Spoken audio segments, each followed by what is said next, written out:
অনেকদিন ধরেই বাবাকে বলছি যে একটু দেশি মুরগির মাংস নিয়ে আসো, কেন কি আমি একটু ভিডিও করব বলে, কিন্তু এই যে বাবারও সময় হয়ে উঠছে না, যখন বাবার সময় হচ্ছে তখন দেশি মুরগির মাংস দোকানটা বন্ধ। তাই জন্য দোকান খোলা না পেয়ে বাবা বললো দেশি মুরগির মাংস পরে আমি যখন আসবো তখন এনে দেবো, এখন তো এই মটনটাকে একটু অন্যরকম ভাবে রান্না কর। এইবার দেখো মটনের তো অনেকগুলোই ভিডিও দেওয়া, তাই জন্যই ভাবলাম যে এবার একটু অন্যরকম কিছু ছাড়বো, কিন্তু সেই দেখো মটনই কপালে জুটলো। তাই জন্যই দেখলাম যা আছে কপালে সেইটা দিয়ে এবার চকচকা করতে হবে। ঘরে দেখলাম একটা মাটির হাঁড়ি আছে যেটাতে আমি হান্ডি চিকেন করেছিলাম, সেইটাকেই ভাবছি এবার একটু কাজে লাগাবো। মনে হচ্ছে তোমরা গেস করেই নিয়েছো, তাই জন্য নামটা বলছি না, নামটা পরেই বলবো, একেবারে ডাইরেক্ট রেসিপিতে চলে যাচ্ছি। মটনটাকে তো বেশ ভালো করে ধুয়ে নিয়েছে। দেখো বন্ধুরা, এখানে কিন্তু 500 মটন আছে, সেই বুঝেই আমরা পরিমাণ বুঝে সব মশলাগুলো দেবো। প্রথমেই দিয়েছি পেঁয়াজ কুচি, আদা রসুন বাটা, লাল লঙ্কার গুঁড়ো, শুকনো লঙ্কার গুঁড়ো, হলুদ, লবণ, জিরের গুঁড়ো, ধনের গুঁড়ো, মিট মশলা, টমেটো কুচি, চেরা কাঁচা লঙ্কা আর পরিমাণ বুঝে একটু সর্ষের তেল দিয়েছি। ভালো করে এবারে কষলে কষলে মেখে নিতে হবে। মাখতে মাখতে তোমাদেরকে হালকা করে পরিমাণগুলো বলে দিই। 2টো মিডিয়াম সাইজের পেঁয়াজ কুচি দিয়েছি,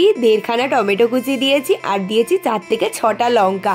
এইগুলো কিন্তু পরিমাণটা আমি পুরোপুরি 500 মাংসের জন্য তোমাদেরকে বলছি। আর মশলাগুলো তো আশা করি তোমরা দেখেই বুঝতে পারছো। দেখো দেখো বন্ধুরা, মটরটা কিন্তু বেশ ভালো করে ম্যারিনেশন হয়ে গেছে। এইবারে কিন্তু এইটাকে একটু ধৈর্য ধরে 2 ঘন্টা মতো রেখে দিতে হবে, তবেই কিন্তু হান্ডি মটনে তোমরা টেস্টটা পাবে। আর এই যে সেই হাঁড়িটা যার মধ্যে আমি হান্ডি চিকেন করেছিলাম, সেই হাঁড়িটা আমার পুরোপুরি তোলাই ছিল, তাই জন্যই হাঁড়িটাকে ভালো করে ধুয়ে নিয়ে সেটাকে হালকা গরম করে নিয়ে তারপর নামিয়ে দেবো, না হলে কিন্তু হাঁড়ি একটু ফেটে যাওয়ার সম্ভাবনা থাকে। নামিয়ে দেওয়ার পরেই কিন্তু আমি ফোড়নগুলোকে দেবো। প্রথমে হালকা সর্ষের তেল দিয়ে তার মধ্যে জিরে, তেজপাতা, শুকনো লঙ্কা আর গোটা গরম মশলাটা দেবো, যার মধ্যে আছে লবঙ্গ, এলাচ আর দারচিনি, দিয়ে ভালো করে একটু নাড়াচাড়া করে নিয়ে আবার গ্যাসে বসিয়ে দেবো। ফোড়নটা যে হালকা ভাজা হয়ে যাবে তার মধ্যে পেঁয়াজ কুচি দিয়ে হালকা নাড়তে নাড়তে তার মধ্যেই গোটা গোটা রসুনগুলোকে দিয়ে দিতে হবে। এইখানে কিন্তু আমি একদম গোটা, মানে সেই যেরকম যে হান্ডি মটনে দেয় সেই রকম কিন্তু দিইনি, একদম কোয়াগুলোকে গোটা গোটা দিয়েছি। যেই দেখবো পেঁয়াজের রসুন ভালো করে ভাজা হয়ে গেছে, তার মধ্যে আমি যে 2 ঘন্টা ধরে মটনটাকে মাখিয়ে রেখেছিলাম সেই মটনটা এবারে দিয়ে দেবো।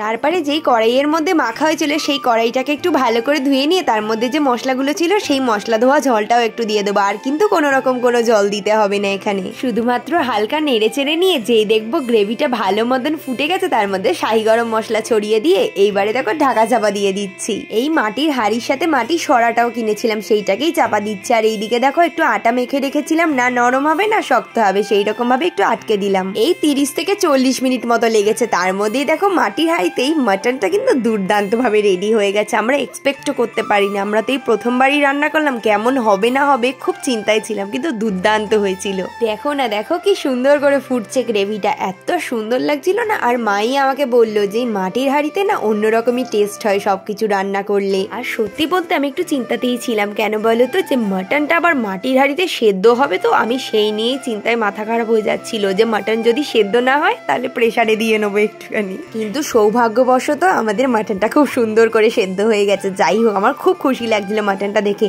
আর সত্যি বন্ধুরা, এইরকম ভাবে যদি মাটন ঘরে একবার বানাতে পারো না, সবাই কিন্তু আঙ্গুল চেটে পাত ফাঁকা করে দিয়ে খাবে। তাহলে বন্ধুরা, আজকের এই মজাদার মুখরোচক রেসিপিটা তোমাদের কাছে কেমন লাগলো? আশা করি যারা মাটন লাভার তাদের কাছে তো স্বর্গ সমতুল্য লেগেছে।